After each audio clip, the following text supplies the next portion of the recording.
Baik, Bapak Ibu, saya akan menjelaskan mengenai daftar nilai SMK Informatika yang kelas 10. Jadi di sini ada perbedaan dikarenakan kita menggunakan kurikulum Merdeka yang baru. Untuk lingkup materi 1, ini adalah subbab dari masing-masing bab yang Bapak Ibu ajarkan. Misalnya, ada di sini tes formatif atau tes eh, yang pertama, subbab yang pertama, di sini adalah nilai-nilainya untuk misalnya babnya ada 4 ya di sini.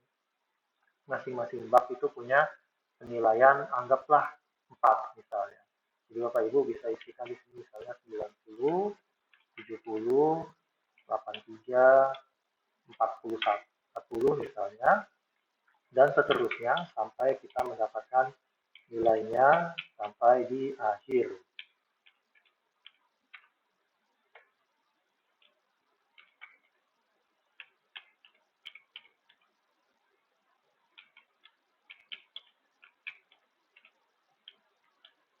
Ada 5 bab misalnya Bapak Ibu.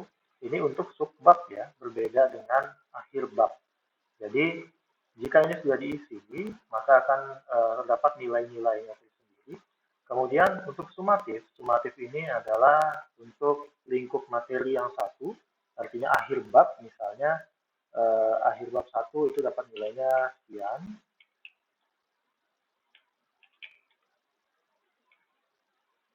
Seperti ini. Kemudian untuk sumatif akhir semester ini adalah proyek atau penilaian akhir semester.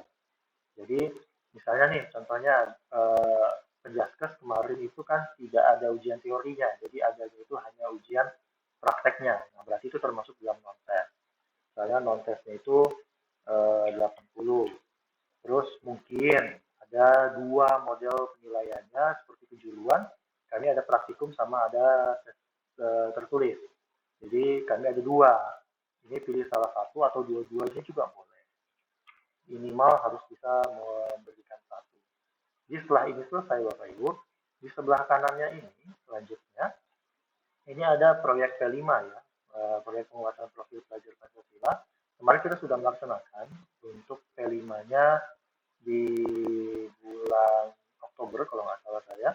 Bapak Ibu, kita tema yang kemarin itu 3, jadi Bapak Ibu hanya mengisi 3 saja. Yang pertama beriman, bergotong royong, sama kreatif.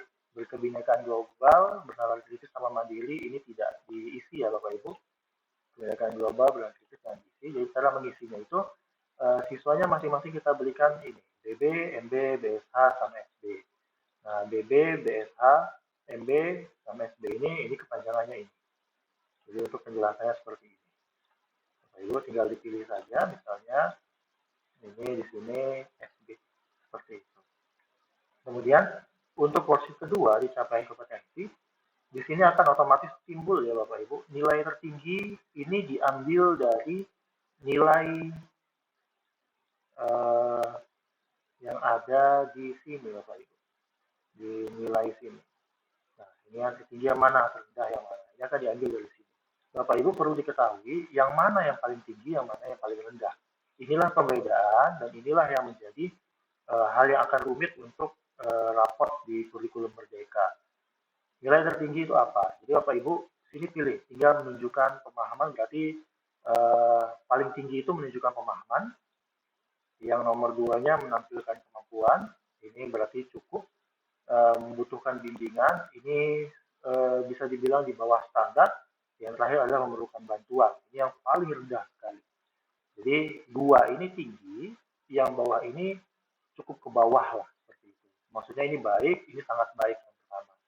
Kemudian materi capai kompetensi, Bapak Ibu harus tahu, seperti yang saya bilang tadi, yang 95 ini apa. Kita cek lagi, 95 itu apa. 95 di sini. Anggaplah ini materinya tentang penjumlahan. Jadi Bapak Ibu tuliskan di sini, penjumlahan. Nah, kemudian Bapak Ibu silahkan mengisi, nanti otomatis ini akan keluar, menunjukkan pemahaman tentang apa, penjumlahan. Nah, penjumlahan seperti apa. Nah, seperti itu, ini contohnya saja ya Bapak Ibu. Kalau misalnya dia panjang, buat lebih panjang. Nah, untuk yang nilai terendah ini 40, Bapak Ibu pun harus melihat lagi di nilai terendah ini apa. Misalnya nilai terendah itu 40 di bagian pertama, misalnya tentang eh, ini karena nilainya rendah ya Bapak Ibu, pasti dia di bawah ini. Nah, memerlukan bantuan kah? Atau dia masih bisa membutuhkan bimbingan? Dia sudah bisa, tapi perlu bimbingan misalnya. Nah, sedangkan di sini misalnya perkalian, membutuhkan bimbingan perkalian. Tentunya otomatis akan keluar. Nah, seperti itu Bapak Ibu. Mungkin kalau ada yang kurang paham, silakan bertanya kepada saya. Terima kasih.